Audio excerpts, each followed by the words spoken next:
Hello mga master, welcome back sa ating YouTube channel. Bali ngayon meron tayong tanggap dito na Bluetooth speaker, no? Bali ayan. Ito yung kanyang amplifier. Yan.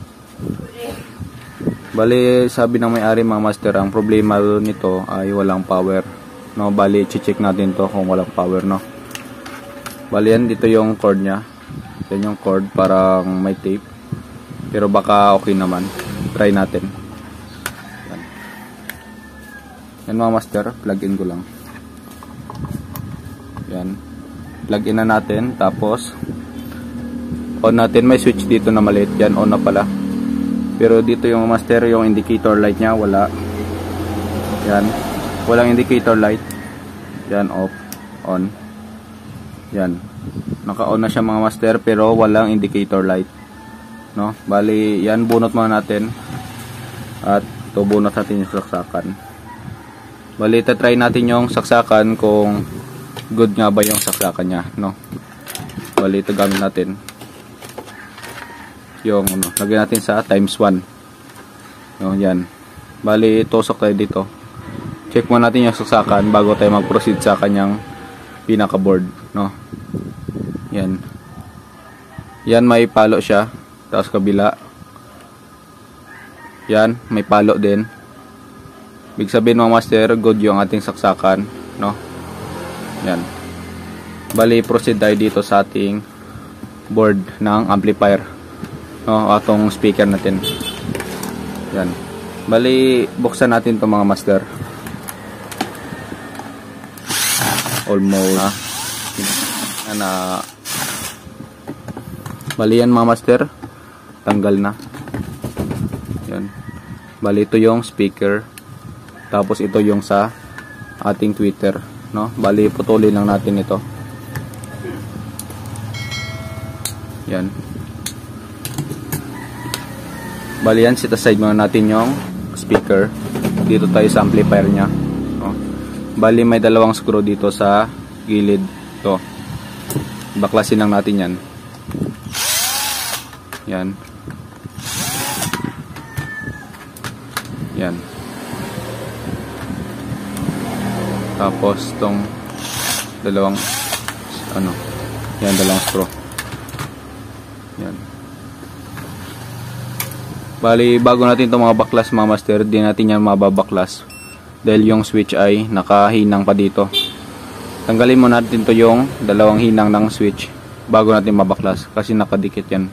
May stopper dito. Yan o, stopper. Kaya di natin matanggal, no? Baklasin muna natin.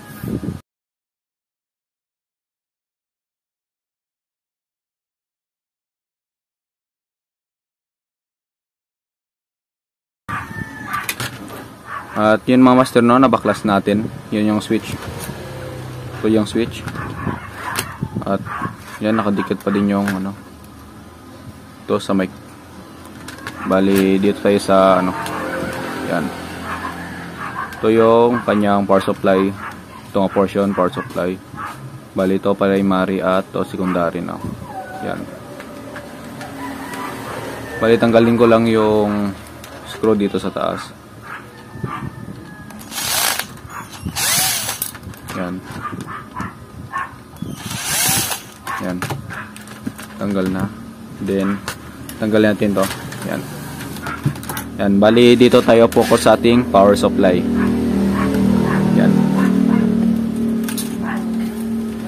Yan mga master, ito yung power supply natin.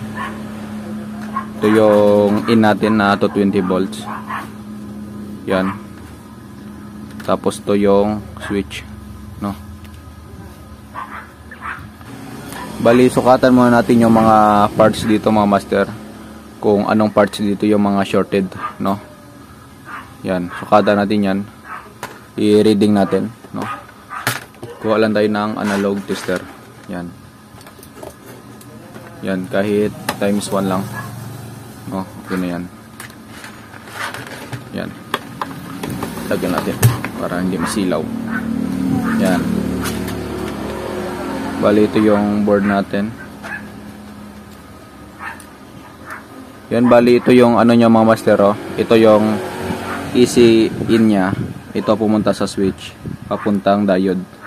Tapos ito naman yung isang paa na to, papunta din dito sa ating thermal fuse. Ito papunta din to sa diode, no. Bali check muna natin yung thermal fuse na to, no. Yan, times 1 pa din. Bali yan mga master. Check natin yung thermal fuse. Yan, may reading tayo. Yan, dito yung mga master, ito, tapos ito. Yan, makikita natin buo yung ating thermal fuse. Tapos dito naman tayo. Yan, ito yung switch na to, no. Bali puntahin dito.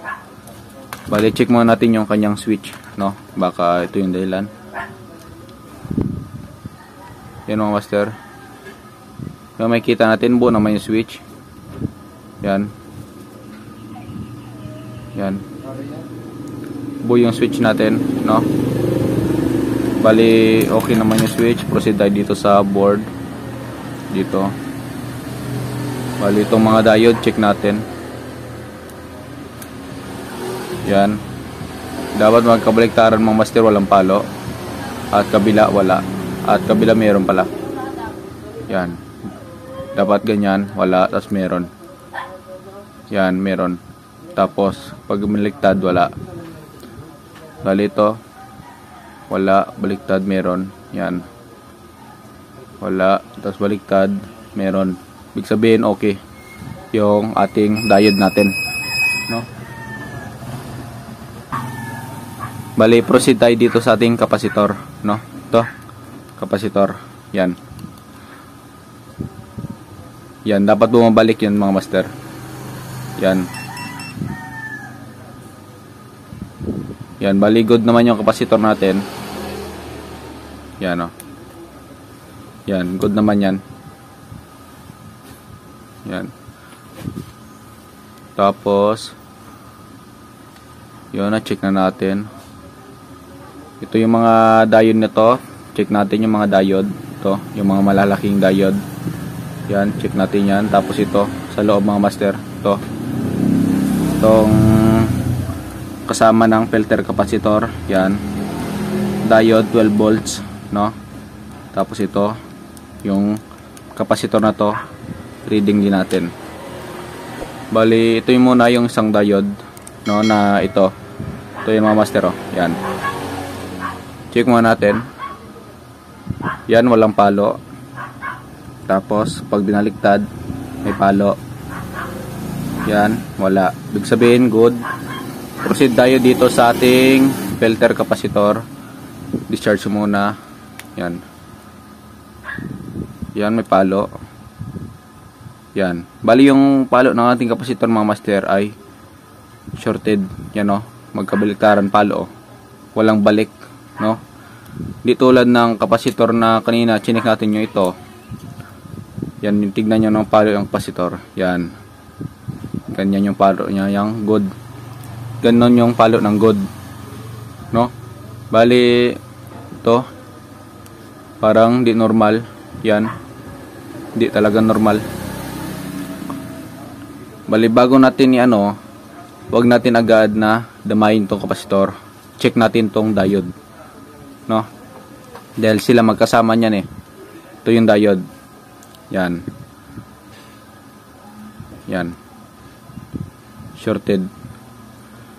Kasi pag shorted yung diode, shorted pati yung ating filter capacitor, kasi kasama yan sila, no.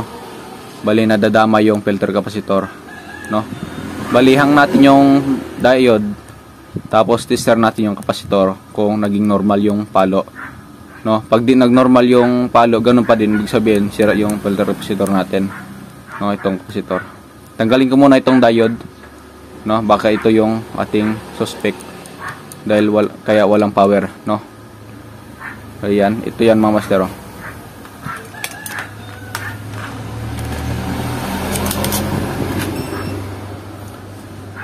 Yan, tanggalin yung diode.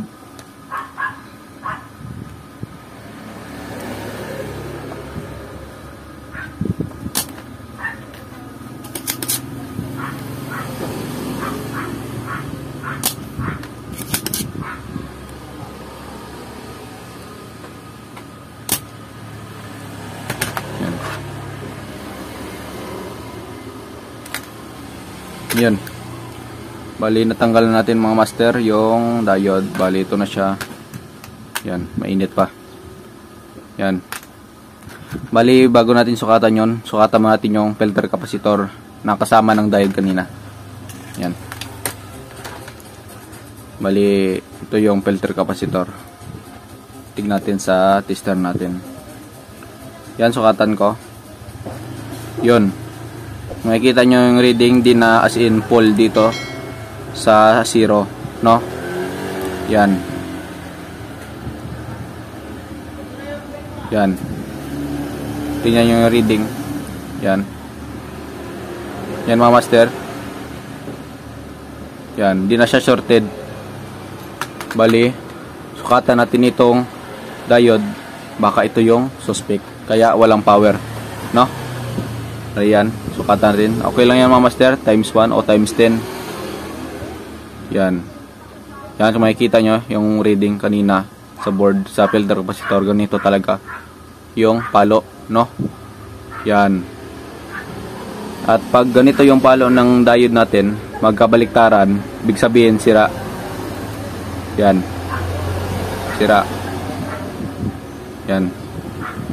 Di tulad kanina nung nireading natin yung mga diode dito, kabila may palo, kabila wala. Ibig sabihin, ganon yung good, no? Bali ito mga master ay sira. Yan. Yan, no? Sira talaga, oh. Shorted. Bali hanapan ko ng diode mga master.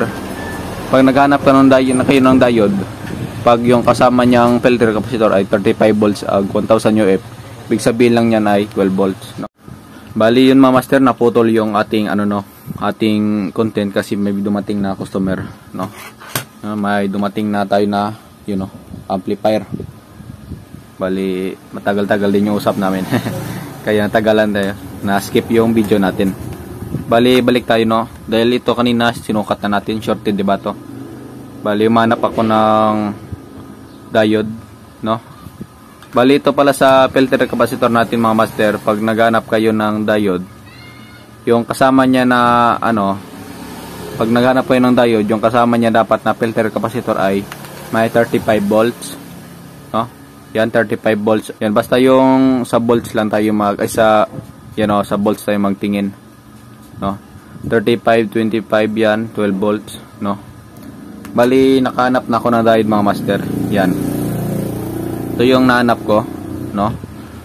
Nahanap ko din ito sa TV na flat screen, yung China lang. Yan.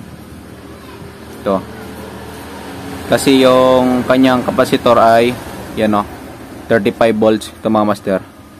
35 volts. Yan. 330 UF, no? Basta 35 volts. Ito yan sila. Yan. Dalawa yan kanina dito, dalawa. Tapos dito yan sila connect yung filter capacitor.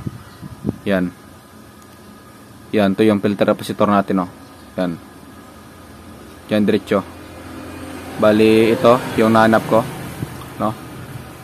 Bali ito mga master, i-reading natin ito para malaman natin yung pinagkaiba ng shorted at buo, yung yung hindi sira, no? Yan.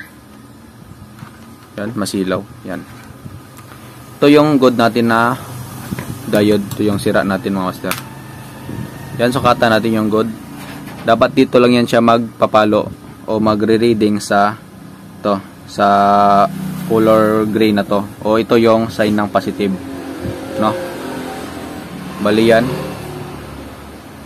Tapos yan.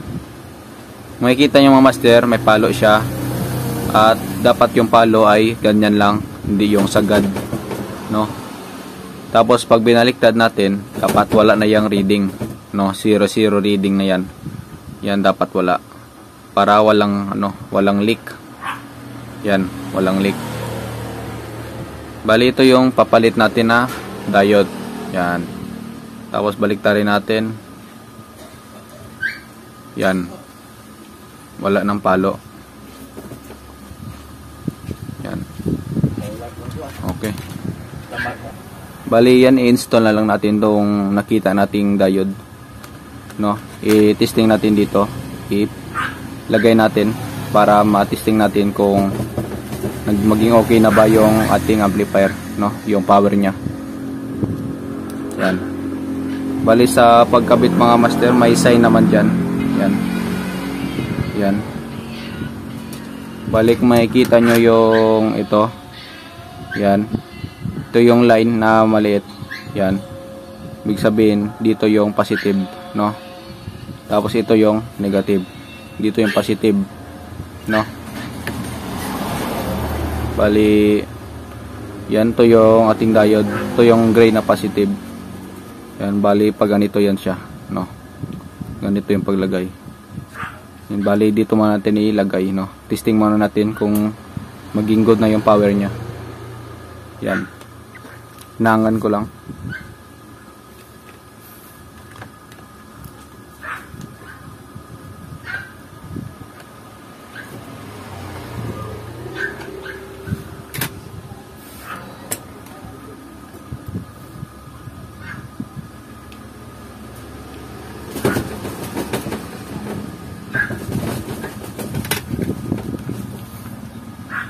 Bali yan, nakabit na natin. Yan. Yung connection niya ng diode, ito yung positive. Papunta yan sa filter capacitor natin na positive din. Bali ito yung positive, yung black. Tapos dito, yung color white na to, ito yung negative, no? Yan, negative. At ito yung positive. Papunta din yan dito sa diode na positive, no? Bali yan, titesting na natin kung may power na lumalabas. Bali, bago natin i-testing, jumper muna natin dito yung switch. Yan. Jumper lang natin, kahit na kung ano. To tingga, yung tingga natin pwede na. Yan. Bali, yan, naka-jumper na tayo ng switch, no? At magpa-plug in na tayo. Bali, connect natin ito, yung pinaka mainboard nya. Yan.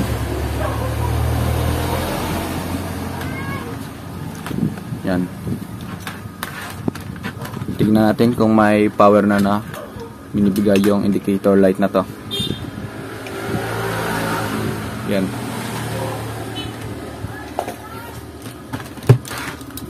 Yan. Bali, ito na yung saksakan niya kanina.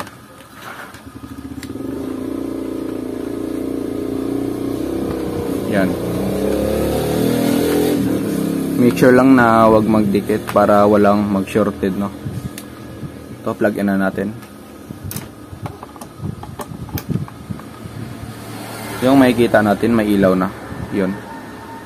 May binibigay na ilaw, no? Yan. Ibig sabihin, okay na yung power natin. Yan. May ilaw na yung indicator light. Bali, yan is-symbol ko lang para matesting natin, no? Bali, yan mga master, no? Ginaya ko lang yung ano niya, yung design niya sa sira. Yan. Ginaya ko lang siya para mabalik natin ng ayos at pareho sa dati niya, no? Bali, yan lang mga master, symbol ko lang to, no? Bali, ito na siya mga master, no? Symbol na natin, no? Yan, nabalik na din natin. Yan. Yan. Yan. Bali, yan, testing ulit natin. Yan, plug in natin. Tapos yan, power on. Yan. May indicator light na tayo, no? Yan. Bali, mamaya ipasok ko lang to sa kanyang lalagyan at mamaya ko na lang i-testing kasi di tayo maka sound na naka-video, no? Di pwede, no? Bali, mamaya sa kasama ko na lang, no?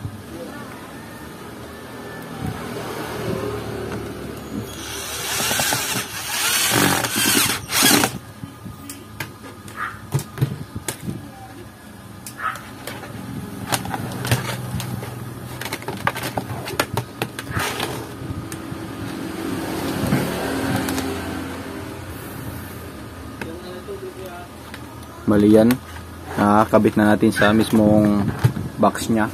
Yung amplifier nakabit na natin. Yan. Off natin. Yan. On. Yun. The Bluetooth device is ready to pair. Bali yung marinig natin may sound ng binibigay, no? Bali yan, ibig sabihin good na yung ating amplifier, yung power niya, no?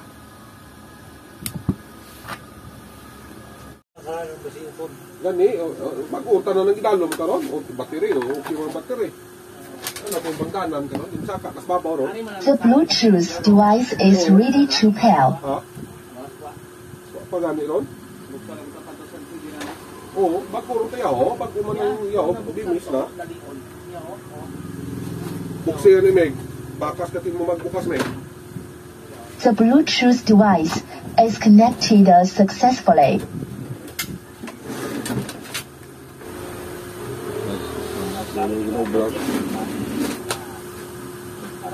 Tumugon mo lang video hon, di ka rin magambal, ay katunog man, hangag.